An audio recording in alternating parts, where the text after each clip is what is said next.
Terima kasih. Assalamualaikum warahmatullahi wabarakatuh. Pertama kami menyampaikan apresiasi kepada KPK yang mengundang kami untuk hadir membahas tentang masalah korupsi di Indonesia. Mengapa kami apresiasi? Pemberantasan korupsi dimulai dari Presiden, dimulai dari sikap, dimulai dari keteladanan, dari pimpinan tertinggi.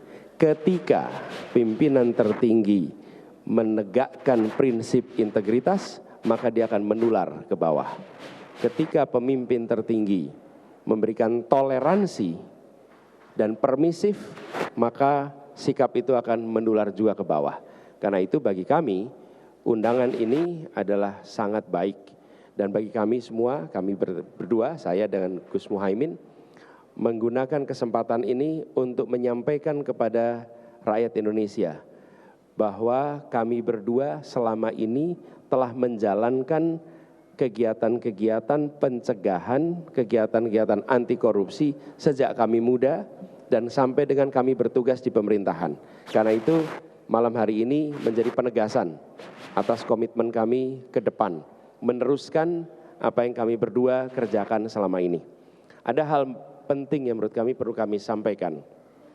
Saya dan Gus Imin berkomitmen untuk mengembalikan kewibawaan hukum KPK, independensi KPK, dan itu artinya harus melakukan revisi atas Undang-Undang KPK. Yang kedua, mengembalikan orang-orang berintegritas ke dalam tubuh KPK.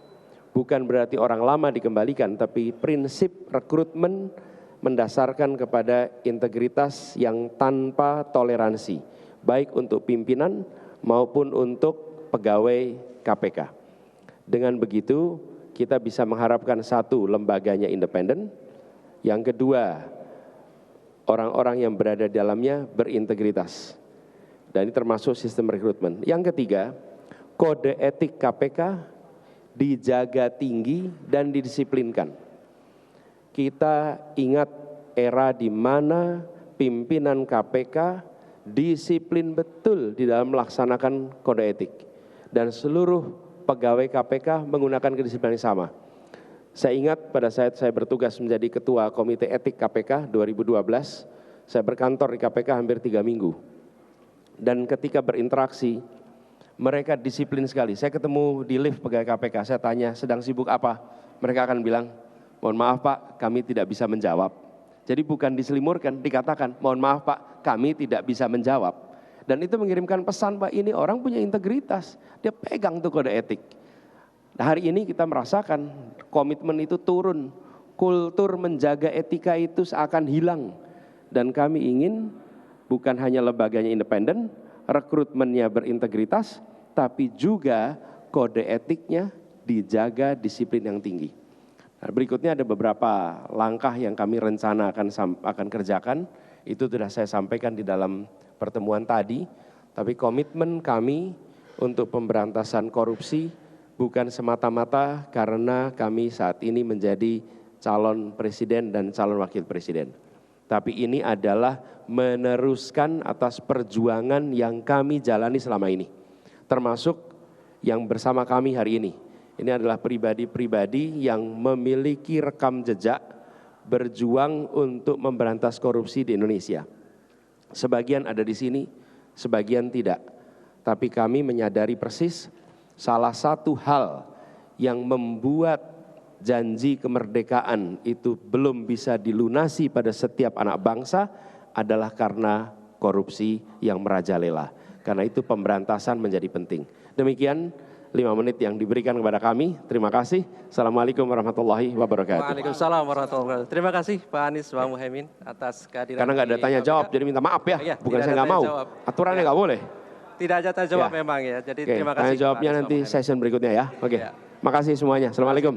Assalamualaikum warahmatullahi wabarakatuh. Bismillahirrahmanirrahim. Assalamualaikum warahmatullahi wabarakatuh. Selamat malam, salam sejahtera bagi kita sekalian. Shalom, Om Swastiastu. Salam kebajikan, namo buddhaya. Saudara-saudara sekalian, dalam kesempatan ini saya ingin atas nama diri saya atas nama Mas Gibran Raka Buming Raka dan atas nama Koalisi Indonesia Maju, tim kampanye kami yang berada di sebelah saya dan di belakang saya, ingin mengucapkan terima kasih kepada Komisi Pemberantasan Korupsi KPK atas inisiatifnya menyelenggarakan acara ini. Saya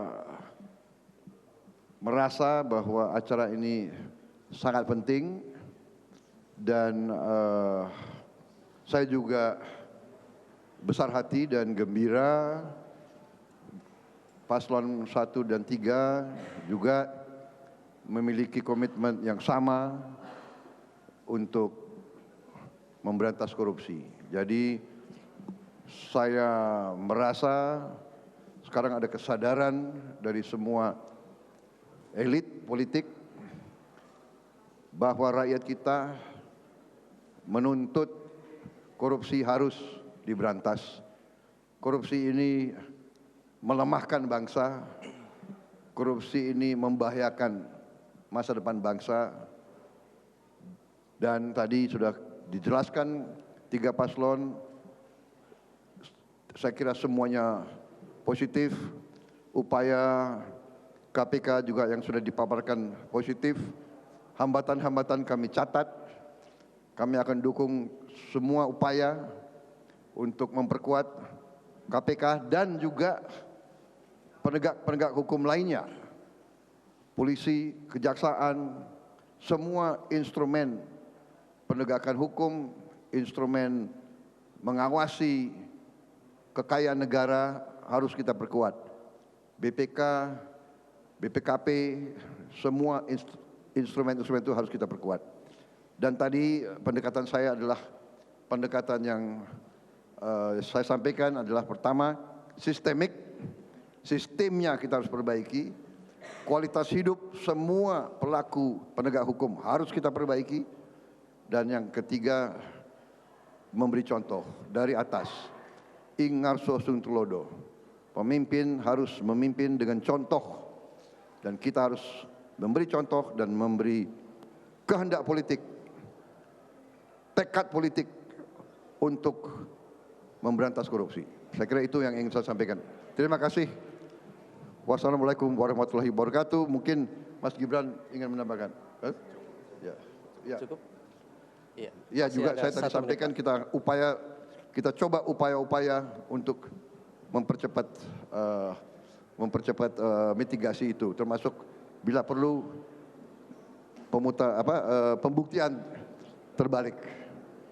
Itu perlu juga kita pikirkan untuk kita terapkan dan juga ketegasan untuk menindak. Saya kira itu. Terima kasih. Sekali lagi selamat malam. Wassalamualaikum warahmatullahi wabarakatuh. Waalaikumsalam warahmatullahi wabarakatuh. Terima kasih. Pak Prabowo, Pak Gibran. Terima kasih. Terima kasih, kami mencoba merespon apa yang sudah disampaikan oleh pimpinan KPK.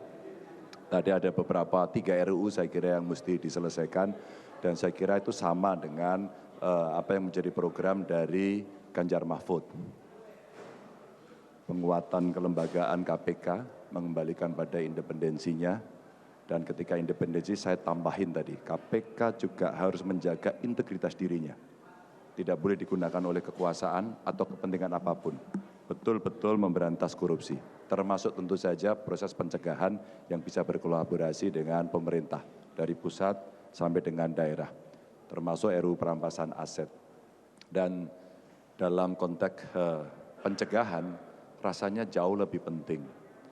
Karena mencegah tidak bisa juga menyerahkan hanya kepada KPK, maka daerah, swasta, semuanya mesti mendorong. Katakan pendidikan anti korupsi. Saya punya pengalaman bersama KPK mulai dari koordinasi supervisi dan pencegahan, membangun integritas di pemerintahan, termasuk memberikan penguatan kepada pemerintah kabupaten kota agar mereka menyiapkan pendidikan anti korupsi sejak dini. Itulah praktek-praktek baik yang bisa kita lakukan. Tapi semuanya ini sebenarnya kuncinya tidak sulit. Kalau pemimpin tertinggi bisa memberikan contoh, dan dialah yang memimpin langsung pemberantasan korupsi, itu akan jauh lebih efektif. Karena sebenarnya contoh atau panutan itu dalam budaya paternalistik kita dijadikan acuan oleh mereka yang ada di bawah. Pak Mahfud mau nambah? Punya praktek baik? Cukup. Silakan Itu Pak, saya kira. masih Cukup ada ya? waktu 3 menit Pak. Cukup. Cukup. Ini kan Baik. bukan debat toh? Baik, tidak. Oke. Makasih. Baik. Oke ya. Terima kasih Pak Ganjar, Prof. Terima Mahfud. kasih. Terima kasih. Terima kasih. Terima kasih. Terima kasih. Terima kasih. Siap, terima kasih Prof. Makasih ya. Terima kasih.